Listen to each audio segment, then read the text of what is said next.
All right.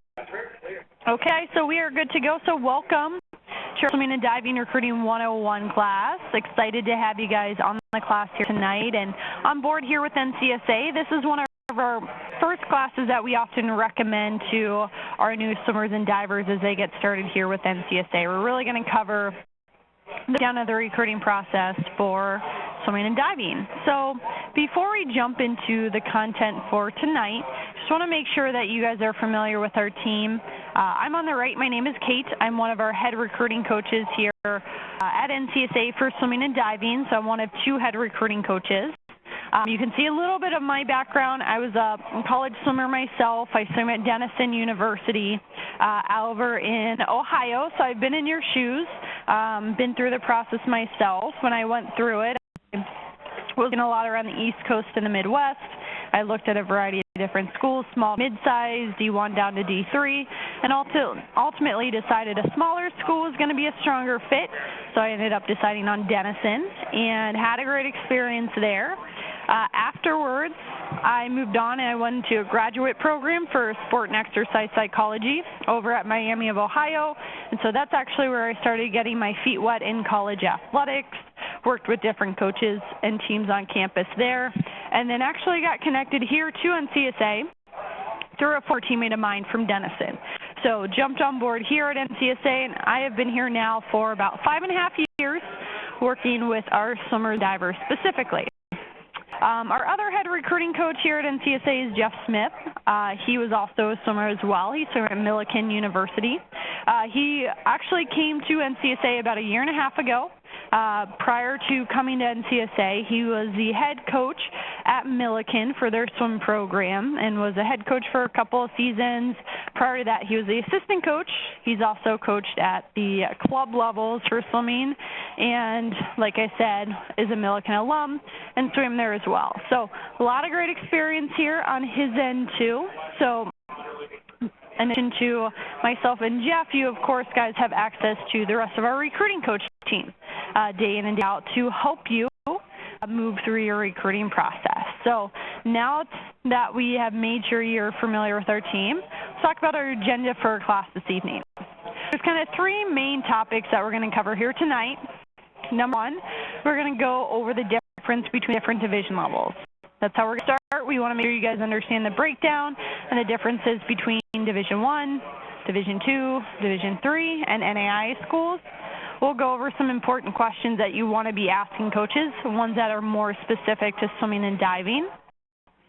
And there, we're going to go over some key information that you want to make sure you're showing college coaches. So we're going to go over each division level. We will start with Division I, and we will work our way down from there.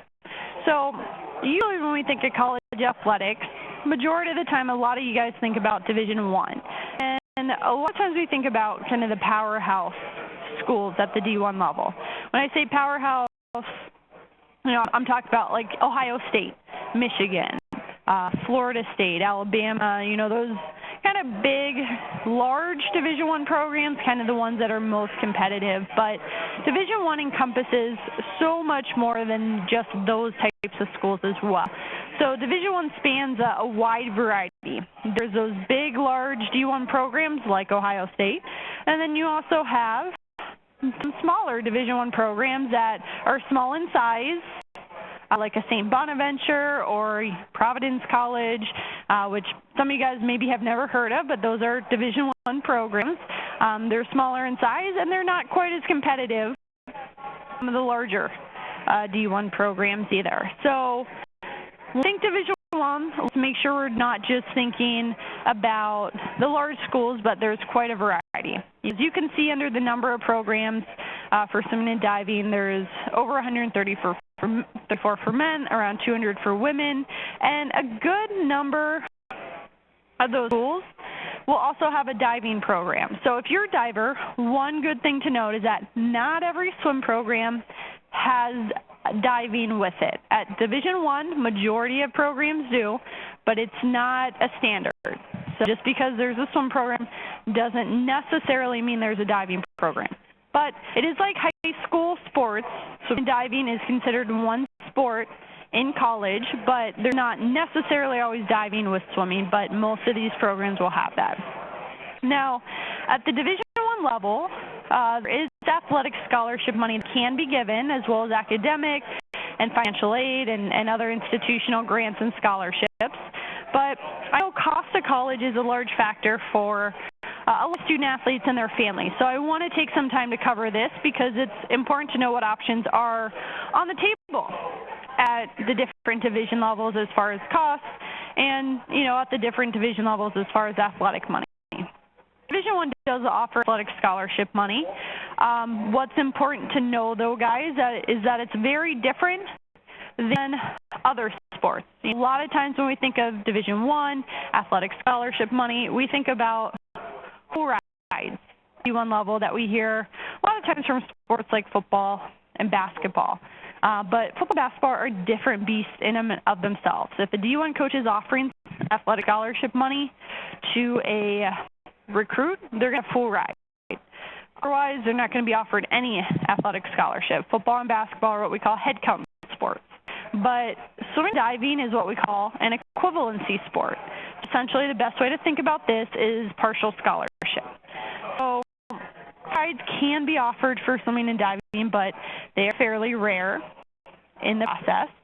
Usually, you're going to see partial scholarships being offered. Now, under the NCAA, D1 level, a D1 men's program can offer up to 9.9 full ride scholarships, and on the women's side, up to 14 full ride scholarships. So what does it actually mean? Basically, under the NCAA, if a program is fully funded, then on the men's side, that coach has 9.9 full ride scholarships, the amount of money it adds up to, and they can divide that up however they see fit. On the women's side, they can have up to 14, and that coach can, again, divide it up however they see fit. And it's across all 4 graduation years on the roster. And, again, that's if they're fully funded. So not every program has full funding. I think average for men's is closer to like 8.1 funding at the D1 level, and I think women's is around 11 or so. But basically, you might not offer everyone athletic scholarship money. If you have someone that's really high on their radar that would come in, make an impact right away, be top in times in their events, and they might offer, a high scholarship, maybe 60-70% covering that cost of attendance. That would be a really good scholarship offer on the swimming or diving side of things. But the average scholarship offer, just on the athletic side, is usually around 20-25% of the cost of attendance. So we don't see a ton of athletic scholarship money, big athletic scholarships being offered in these, swimming and diving is kind of considered a smaller sport when we think about it in comparison to like football and basketball. So the partial scholarship sports, so we want to know that there are other ways to get the cost of college covered. Academics can be a huge one. There's other institutional aid and grants. But it's important to understand on the athletic side, there's not always huge amounts of athletic scholarship money, especially when you compare it to other sports. And typically coaches, the higher you can come up within that program on their roster, the more of an impact you can make. Those coaches will be more inclined to offer more scholarship money with the more impact that you can make, as I mentioned. But it's important to know that there can be limited funding at some programs. The money-making sports are football and basketball, so those sports aren't always bringing a ton of funding to that athletic department. There might not be as much money that some of these smaller sports like swimming and diving have to give. So we want to be aware of that sometimes money at D1 programs can be more limited than we might think. It's important to be aware of and know there's other ways to get the cost of college covered. The important thing here is just because under the NCAA, D1 can offer scholarship, there are some schools that don't have any athletic money. Some of the academic D1 programs like some of the Patriot League schools don't always have athletic money to give. So you do want to be aware of that. Just because they are D1 doesn't mean every single program will have money to give. Going aside of talking about opportunities, scholarship opportunities, we also want to understand the college season. So I'm going to break it down for you. I'm going to give you a quick overview here. First and foremost, college season typically picks up here in the fall. Usually mid to end of September is when the regular season officially starts. A lot of times dual meets or maybe some relay meets here at the beginning of the season will start end of September or in October. And then those carry through October into November. A lot of teams will go to like a mid-season invitational in December. And then over the holidays might go on a training trip while school is out of session, then get back at dual meets in January, and then usually the conference, the championship meets, the championship part of the season are the second half of February and then March. So here we're going to talk about the championship meets. At every division level, there are conference championships. Those are the championships that are just between all the other schools in that same conference. So if you were in the Big Ten, in the Big Ten's conference championships, you're only competing against every other Big Ten team in that conference. Now, at the championship meets, there can only be 18 scorers per team. So not everyone necessarily scores points at their conference meet, and not necessarily everyone even swims at their conference meet. That kind of depends on the school and the conference that you're in. But there can only be 18 scorers per team at any division level, at any conference.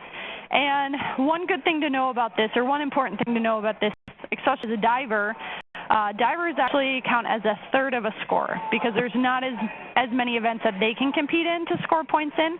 So a coach could take 17 swimmers, divers, still be that cap of 18. The only other bigger meet outside of the conference championships is the NCAA championships, which there are NCAA championships for every division level. So you have to qualify for these. So there are qualifying standards at the D1, D2, D3 levels. And it's the same rule, though. There can only be 18 scorers per team. These championships are usually in March. And usually the men's meet is held separately than the women's. Usually the women's are a week before the men's. And the location of those vary. But there are qualifying times for those NCAA championships. Now moving on to Division II. Less opportunities here at the Division II level. So want to talk about these and see with the numbers, not nearly as many. Over 30 for men, around 100 for women.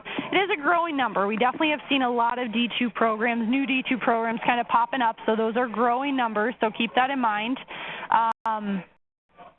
You can see with diving, there's not nearly as many programs at the Division II level as there are at Division I, or as we'll see with Division III as well too. But again, growing numbers, so we're going to see that continue to expand.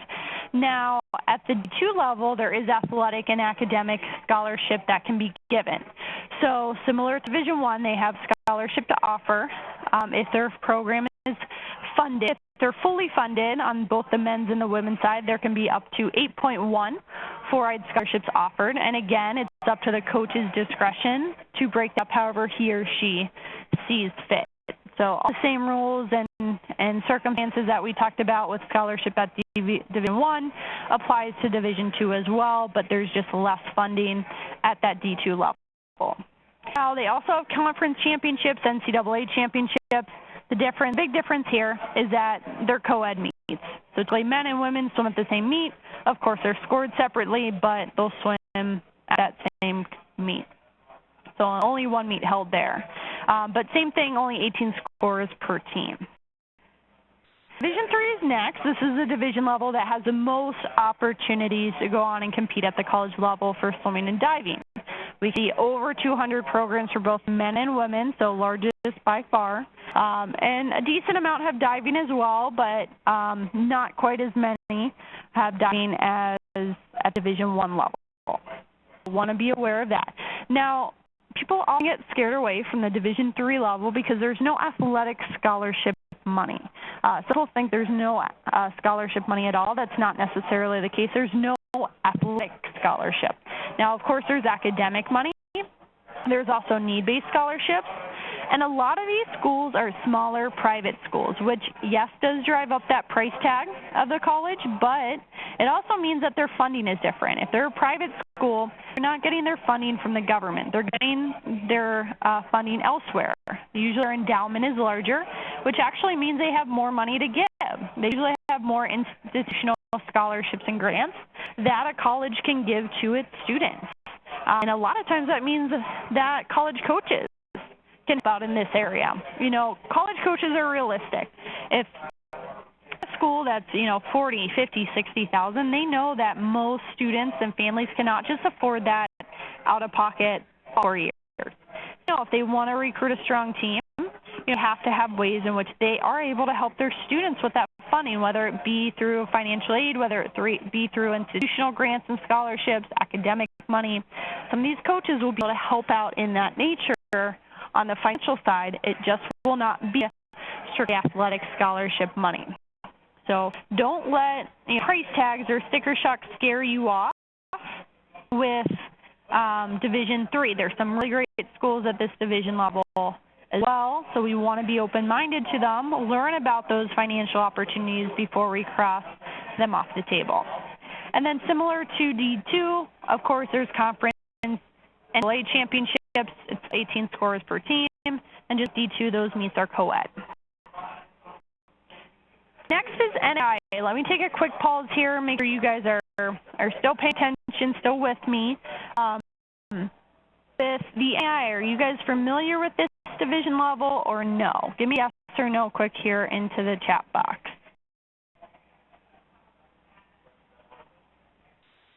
I got a couple of those already. Okay.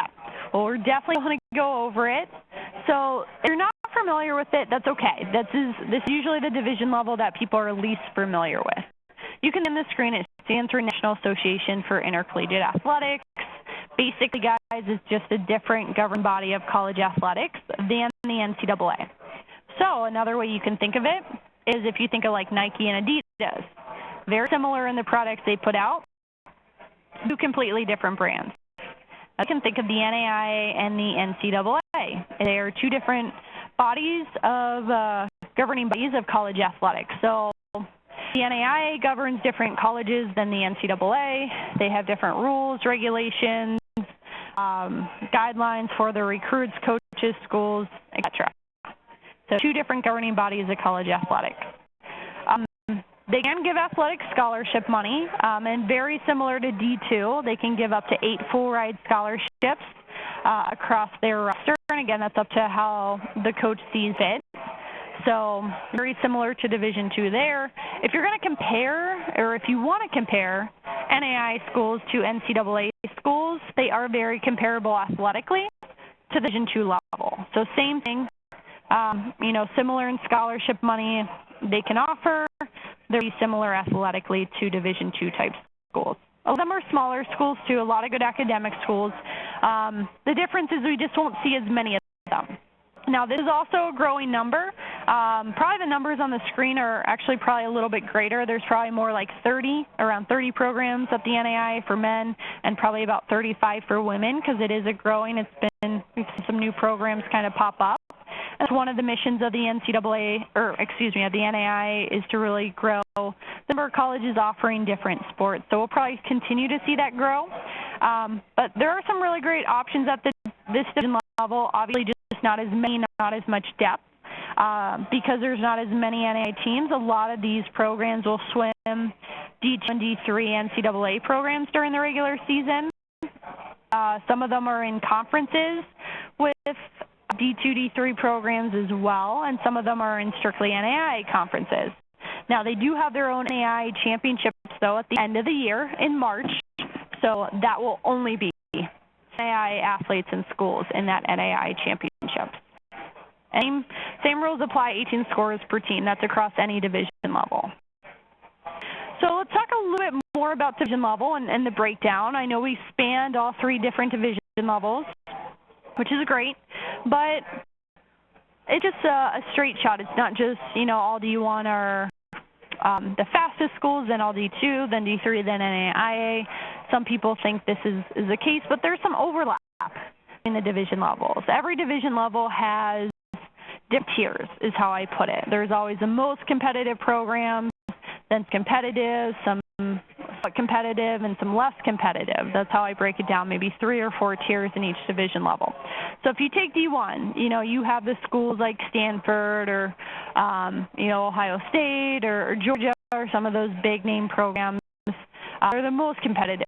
Then you have ones that are a little bit, still larger schools, still competitive, but a step down, and so on. And then at the bottom, you might have newer developing programs as well, too.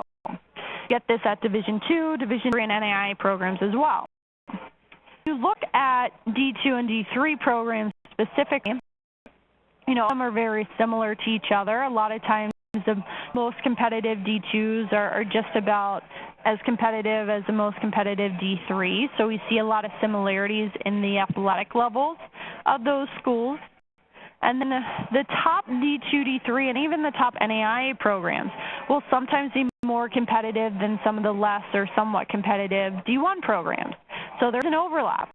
So if you take like one of the more competitive D2 or D3 teams, they might recruit on a similar level as some of the D1 programs that are on the smaller side of things or the less competitive side of things. Just know there is that overlap, there is that crossover between the division levels. So it's not necessarily just about what division level is right for me. I encourage you to stay away from kind of those labels. What division level is best for me, because there could be schools at multiple division levels that could be great fit. So it's more about what's going to offer you the all-around best fit. What types of schools outside of division level are going to offer you the most opportunities? What's going to set you up for success athletically, academically, even career-wise?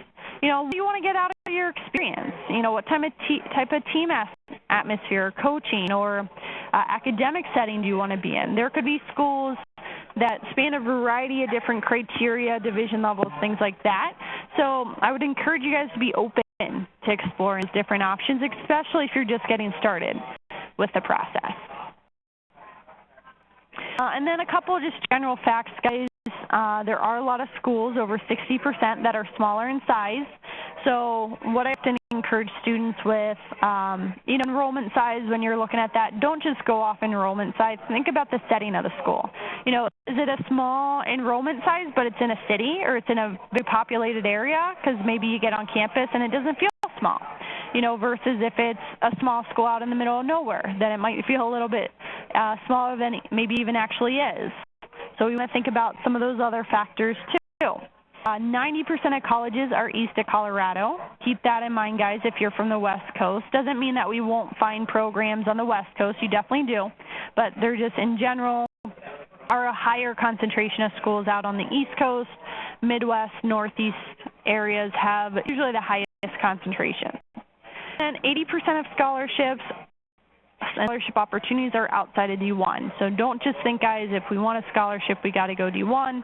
There's a lot of opportunities outside of that, too. So, one of the things we have to know and be familiar with here in the process to move forward and be successful are the NCAA contact rules. I'm just going to talk about the NCAA rules because the NAIA, we hear at NCSA sometimes call it the Wild West. They don't really have any big restrictions. NAIA coaches can reach out to a recruit at any point in time, 8th grade, 9th grade, anytime high school. You can always reach out to them. So really no restrictions at the NAIA level. So that is why we're going to concentrate on the NCAA. But we'll start with D3 because D3 is actually very similar to NAIA. They really don't have any restrictions. So you can see even as an 8th grader, a D1 coach can email you. As a freshman, they can email and call you. So pretty, if you're an underclassman, 8th, 9th, 10th grade right now, D3 and NAIA coaches are the ones that can have open contact with you at this point. Division 2s, it starts to get a little bit different. D2 level, the magic date will be June 15th. Starting June 15th, after sophomore year, those D2 coaches can email recruits and they can call recruits as well too. For Division 1, it's a little bit different. Starting September 1st of junior year, that's when D1 can start emailing recruits. But they cannot start calling recruits until July 1st after junior year. So that's a little bit different. Now, there's also contact that you can have with coaches in person. There's off-campus contact, and then there's on-campus contact. So let's start with off-campus contact. contact. First of all, what that is that anytime you have contact with a coach talking about recruiting when you're not on their campus. So if you're at like a meet that's not at their school, that would be off-campus contact. Now, I can't really talk to you at a competition or off-campus if it's due until June 15th after sophomore year. So it's that magic date again, June 15th after sophomore year. For Division III, it's just after your sophomore year, after that school year. So very similar. And Division I, same date as calls. They cannot have off-campus contact until July 1st after junior year. Now, of course, there's on-campus contact. And then when you go out and visit a school, and there's a couple of examples of that. There's unofficial visits, and there's official visits. Unofficial visits, guys, are on your own dime. So you can schedule, you can take those at any point in time as a recruit. You set those up. You can communicate with the coach to schedule those, but basically you're setting those up on your end as a student athlete and the family. Now, you can meet with coaches on campus at any time. So you guys can take those as an underclassmen. There's really no restrictions on when you can take these. You can take as many as you want. You take them as early as you want. The only time you cannot meet with a coach on campus is during a dead period. And there are only 2 dead periods during the year. One's in one's in November, one's in, and one's in April. So not very often, and they're usually on weekdays. Then you have official visits. Official visits, guys, are when that college program can pay for some or all of the cost of you taking that visit. So that's the difference between official and unofficial. Unofficial are on your own dime. As official, the coaches can help cover some of the costs. Now, how much they can cover really depends on the school and the program itself, but they can absolutely help with some of those expenses. That's what makes it an official visit. Now, for official visits, you can start to take those June 15th after after sophomore year. For Division III, that date is January 1st of junior year is when you can start to take those. And then for Division I, the first day you can take those are the first day of senior year classes. There is a limit at the D1 level. You can only take up to 5 Division I official visits, only 1 per school. That is the only division level that has a limitation.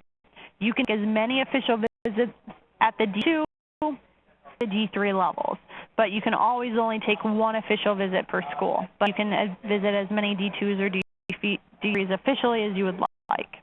So just kind of a quick recap, guys, for Division III, email contact, calls, open at any point, off-campus contact after sophomore year, and official visits January 1st of junior year. D2, the magic date, June 15th for emails, calls, off-campus contact, official visits. That's easy for D2. That's one date you need to remember. For Division I, emails start September 1st of junior year, calls and off-campus contact July 1st after junior year, and then official visits first of senior year classes. Guys, these rules are strictly on the coach end. So you as a student athlete, you as a recruit can always reach out to a college coach. So even if you're a freshman or sophomore right now, you could email or reach out to a D1 coach. Now, they would still be restricted in getting back to you. So if you email a D1 as a sophomore, likely you'll get a response back that sounds something like, hi, thanks so much for reaching out. Update the interest. Per NCAA rules, we can't talk to you until June 15th. September 1st of junior year. Keep us updated, or maybe they ask you to fill out a recruiting questionnaire in the meantime. So standard, pretty generic response. Same thing if you call them. If you have to leave a voicemail, they are not able to call you back. If you call them, though, and you get them on the phone, they can actually talk to you on the phone if they're on the receiving end, as long as you made the dial. But cannot call you back if you do leave a voicemail. So there are ways to connect with coaches prior to those dates. If you're on campus and you meet them on campus for an unofficial visit, they can talk with you on campus too. So there are ways to get in touch and talk with coaches prior to these dates. Just a little, we're being proactive on the student athlete end of it. So these contact rules hopefully all make sense for you guys. That'll give you a little bit more insight on when those coaches can really follow up with you. Okay, let's talk about some key things that you want to be asking coaches as a swimmer or as a diver. Okay, so one of the most important questions, especially as a swimmer, time-based sport, so you definitely want to be asking coaches, are you recruiting my events for my year, and what times do you look for in my event? Even underclassmen, are there any benchmark times? Am I kind of right in line with what you're looking for? What kind of time would I need to drop? What feedback do you have for me on my events and my times? If you're a diver, there's not typically as many divers on a roster as swimmers, so kind of an average swimming roster could be 20 to 25 swimmers, usually maybe 4, maybe 5 divers on a roster. So, what grad years those divers are. Not every coach is recruiting on a diver's year. So as a diver, you want to be asking, divers are you recruiting for a year, or maybe ask how they evaluate. What do they look for? Diving's a little bit more subjective. They want to see video footage. So you want to find out what they need to evaluate you for their program. Of course, ask about training. What is their training program like? What kind of yardage do they do? What kind of dry land? What kind of weight training? Do they do anything outside of that? Do they work with like a nutritionist or a sports psychologist? What is their practice schedule like? How many doubles do they have? How many hours per week do they typically train? What about on the weekends? What are their meet schedules like? You, of course, can find out what their schedule is like, their meet schedule is like online, but how does that affect how much they practice, the week leading up to the meet or anything like that? So get kind of the breakdown. You guys all do, certain training with your teams right now, so learn about any similarities or differences between the training you do now and training that you could expect from different college programs. Swimming and diving is pretty unique, where if you're a club swimmer or diver, you're typically year-round. You might take a couple weeks break in between short course and long course and things like that. But a lot of you guys I know train year-round. So swimming's unique in that sense. So what about the summer expectations? When school is out, when you think about a normal academic student, college, they go home for the summer, or they maybe get an internship or a summer job. What are your expectations? Are you expected to go home, train with your club team? Does your college coach want to see you compete in some meets? There are some colleges that have summer training programs on campus, and they encourage their students to stay on campus and train with them and their team. That's usually at the D1 level specifically, but if we're looking D1, our times fit there, that might be something we're thinking about. So if you're hoping for an internship in the summer or a summer job or things like that, or trying to do research or things, find out what the expectations are those things possibilities if you're going to be a swimmer at a certain school. What about academic support? We don't want to forget about the academic side of things. We want to make sure, everything is a good fit there as well, too. So as an athlete, as a swimmer specifically, what kind of support behind you? Is there a certain academic advisor that all the swimmers work with, or certain tutors, study tables, any other academic resources that as a swimmer, as a student athlete at a particular school, you have access to? What about when you travel? First of all, find out how much travel is there for meets. If you're going to miss class, are professors pretty supportive to help you make up work, help you make up exams? Are they pretty accommodating with swimmers, with athletes specifically? Learn a little bit more, about that too. Another unique thing about swimming and diving is that a lot of times men's and women's teams practice together. You don't find that in many other sports, maybe track and cross country and those types of sports, but you don't see like men's and women's soccer teams practicing together. You don't usually see that with like baseball, softball, that sort of thing. So you do want to find out,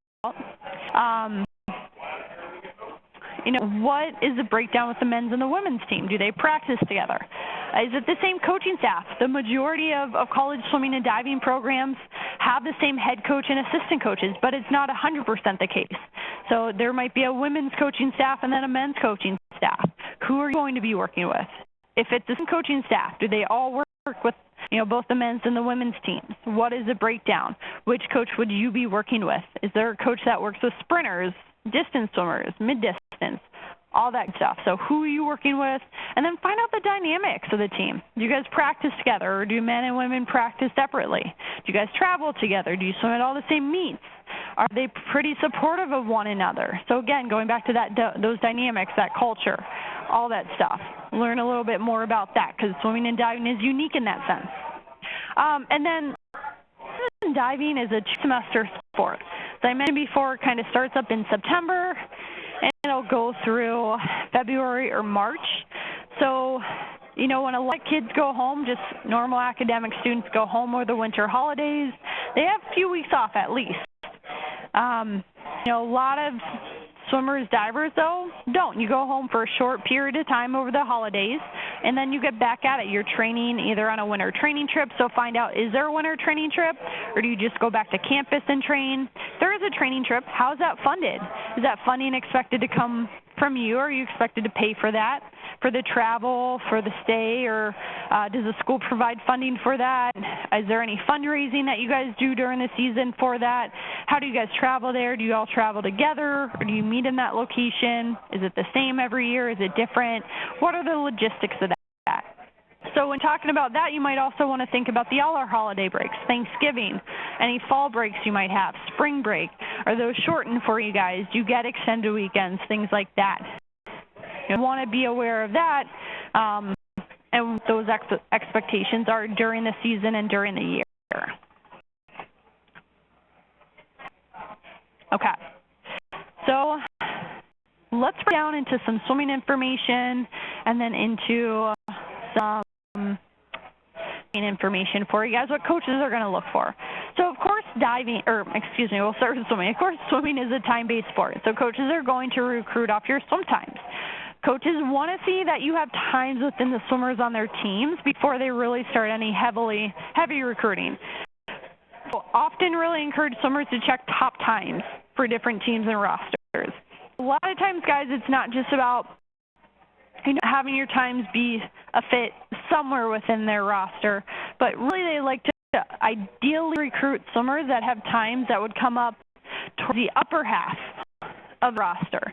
So if they have a list of top times in your events, 1 through 10, if you're coming in 8, 9, 10, you're probably not very high on that coach's recruiting list. But if you're coming in top 2, 3, 4, you're going to be stronger on that coach's recruiting list. So a lot of recruiting usually happens later in high school, junior and senior year, because as an underclassman, college coaches know you can drop a lot of time, freshman to sophomore, sophomore to junior year, and so on.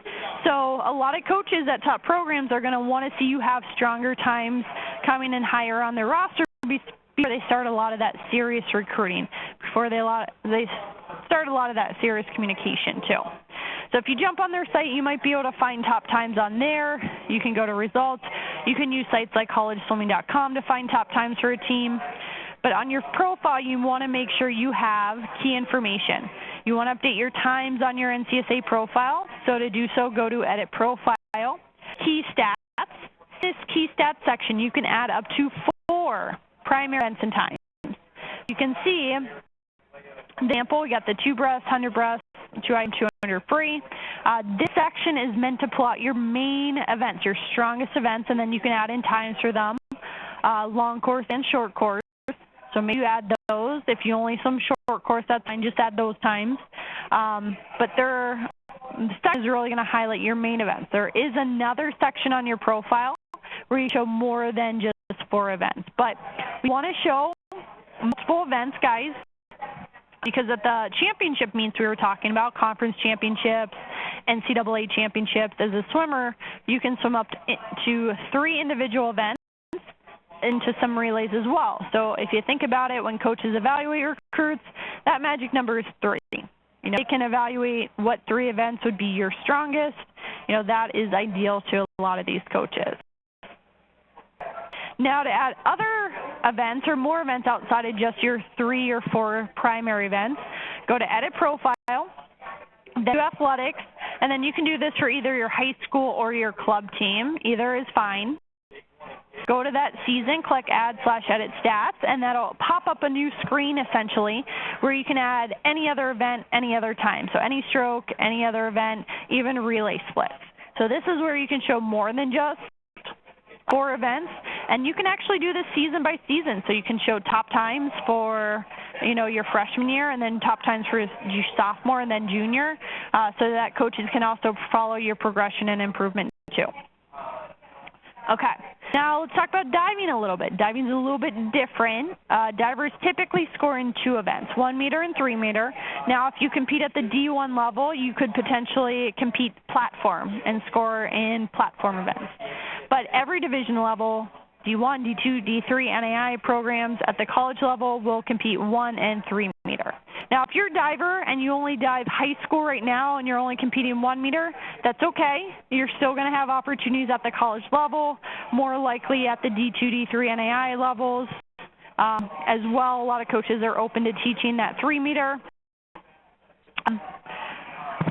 Those 3 meter boards as well too, but for only strictly 1 meter right now, probably most opportunities will be at those division levels. So if you're competing 3 meter platform right now as a high school diver, that is going to boost you up, having that experience, open you up to more opportunities at the college level. A couple things you want to be aware of, and these are typically at the lower division levels, D2, D3, NAIA programs. Some schools don't always have a specific diving coach. Sometimes they have a head swimming and diving coach, so you want to look at that background. Who are you going to work with? What is their experience? A lot of the more competitive programs at the D1 level will have a specific diving coach with a diving background. Same at the D2, D3 levels. Those more competitive D2, D3 swimming and diving programs will have a specific diving coach with diving background, but some of the smaller programs might just have a head swimming and diving coach. So look at the background, who are you going to be working with? Are you going to go to every meet? Because we've already talked about this, not every swim program has a diving team as well. So if you're competing against a team that doesn't have diving, we'll be going to that meet. Will you compete anyway, even though they don't have divers, or are you going to stay home and practice? What is the expectation there? I think I already mentioned I have about 4, maybe 5 divers per roster, and at their championship meets, they count as a third of a score at their conference and NCAA championships. Coaches are definitely looking for your dive list, definitely a 6 dive list, but a lot of times your 11 dive list too. Video carries a higher or a larger weight.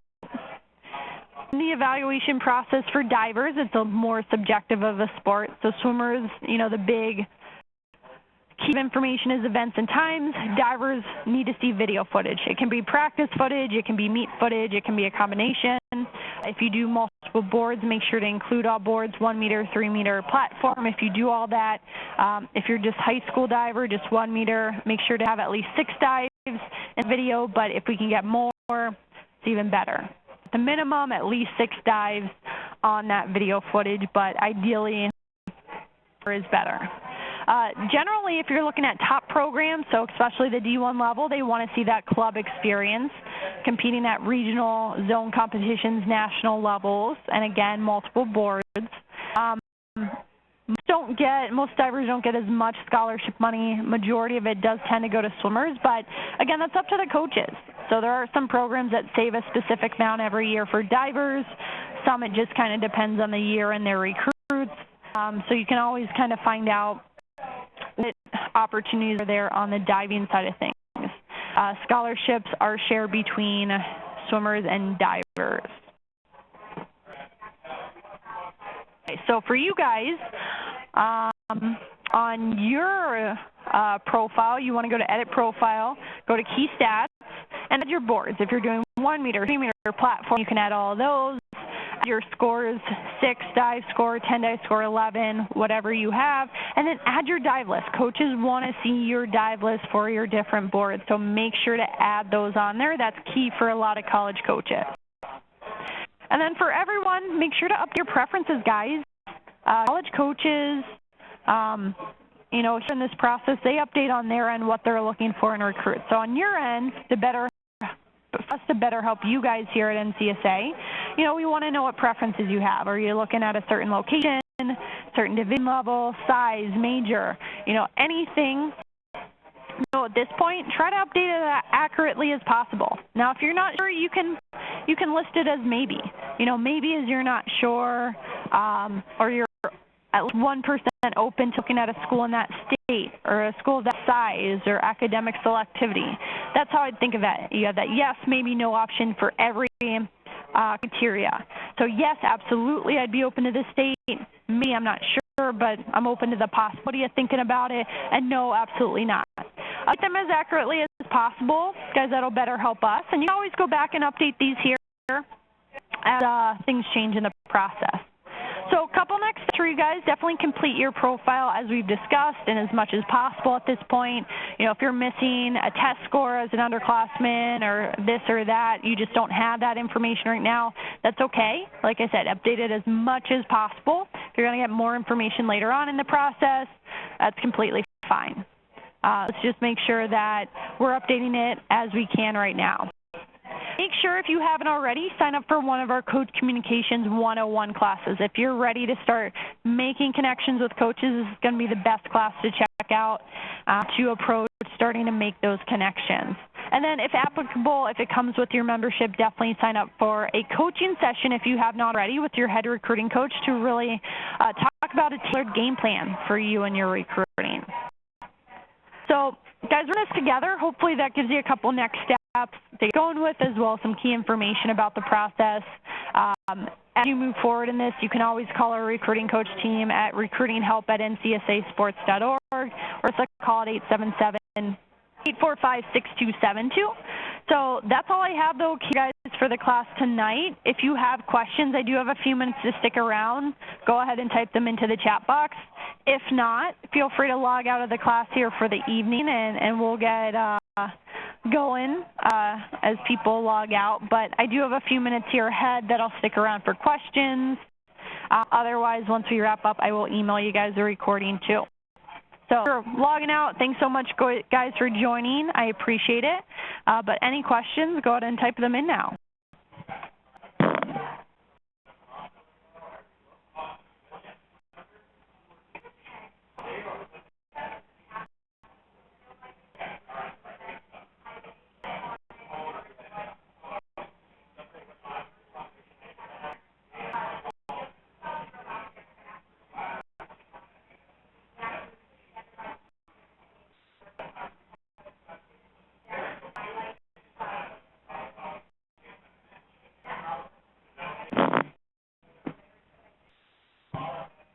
And what would be the best way to get the attention of a college swim coach? Reach out to them. I mean, there's multiple ways. One of the best ways to get in front of them is be proactive on your outreach. We definitely can't just sit back and wait for coaches to come to us. There's way too many recruits, way too many swimmers out there that coaches can't find them all. They don't just know who's interested. So be proactive. As I mentioned, check out our Coach Communications 101, emailing coaches the right way. That'll definitely help you get an introduction email together for college coaches so that you can reach out. And I would also recommend follow their programs on social media. So find those different ways to connect with them to hopefully stand out and get your name and information in front of them multiple times.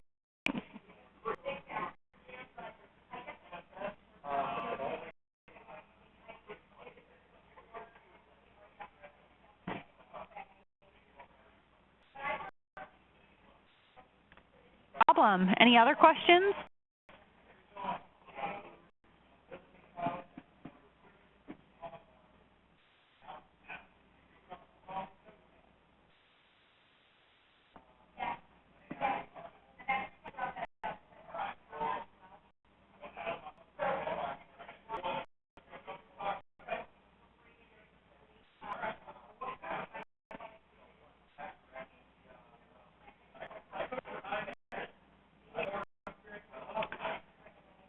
Call be the next step or another email.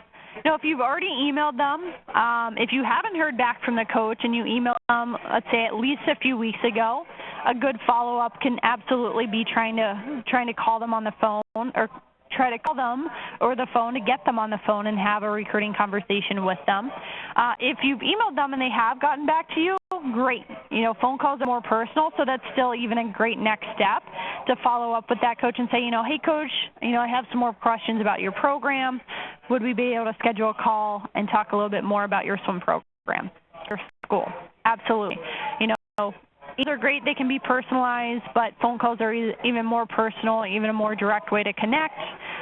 So that can always be a great next step too. Guys, I have another minute or two here. Any other questions? Feel free to type them into the chat box.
All right, guys, well, I don't see any other questions being typed into the chat box, so we're going to go ahead and wrap up our class here for the evening. I appreciate you guys joining the class tonight. If you have any questions moving forward, definitely reach out to our recruiting coach team. I'll get you the recording here in a little bit, but thanks again for joining, and for now, have a good rest of your evening.